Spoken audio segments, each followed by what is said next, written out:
I really like how you talk about the left foot. We get too many guys that kind of lean to the knee side, and then that knee becomes really immobile, like all the weight being there. Talk about the mobility of that knee in terms of being able to move both throwing and blocking. Yeah, yeah. Again, the situation dictates when that's necessary or not.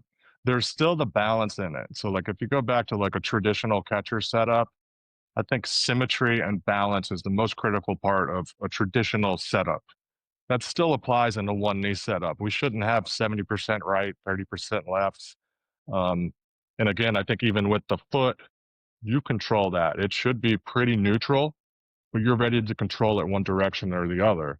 But another part of that equation is your other leg. And in this situation, it's your other knee on the ground. So we have to basically think of our knee as another foot. We still want to have as much symmetry as we can with our hips and shoulders, um, but then, ready to push one direction or the other. And if you're so off balance, you can't control it. Go back to like the basketball thing. Like again, pretend your knee is a foot.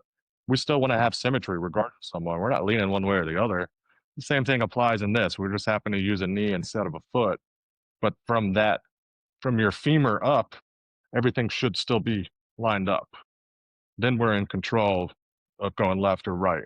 Then we can start utilizing our foot and our knee as a foot to be able to slide left or slide right. I remember you talking about this. You were one of the first ones that said this. I always like kind of saw it and thought about it, but you actually said it. You talked about not getting too angled on your blocking.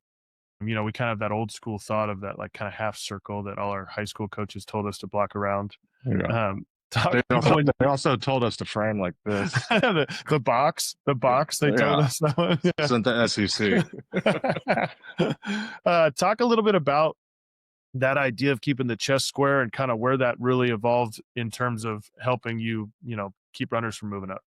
Yeah. Well, I think part of it is the anticipated misses again. But I mean, let's think about if we have a right-handed pitcher, they're throwing the breaking ball is basically the only one they should be bouncing. If they bounce a changeup or split, it should be pretty much straight in front of us, just collapse. So the only real move I'm anticipating with a right-handed pitcher is going to my right. Now that ball is spinning this way.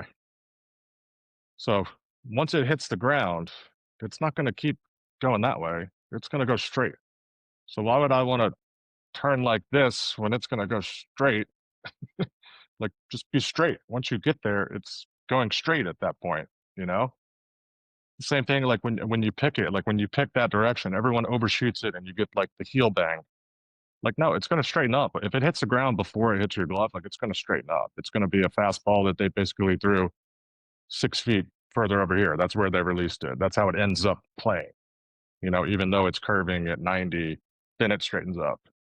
So I just really never understood why it was taught that way before.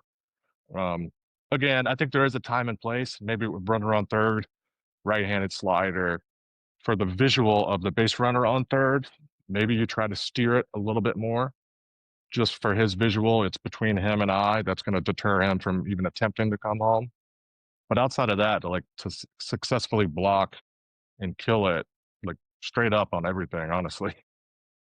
Yeah, I mean, like you have more chest in general. You maybe hits a rock, you got a little something, you've got more surface area to block it. And we talk about like rather than that like old school half circle this way around the plate, like we talk about that circle being around us. Like we talk about like a goalie crease, the blue crease in Yep. hockey. It's like let's just keep it there. Like I don't care if it's to the right of me, to the left of me. Like I just need it close to me. A, if I can grab it, but B, like you said, like the closer it stays to me, the more the runner just hesitates for a second. And once he hesitates, like he's not going anymore. Right, right. Yeah, back to your point, like if you are getting around it, blocking it back to the plate, like you're taking this surface area, I don't know, let's just call it 20 inches wide.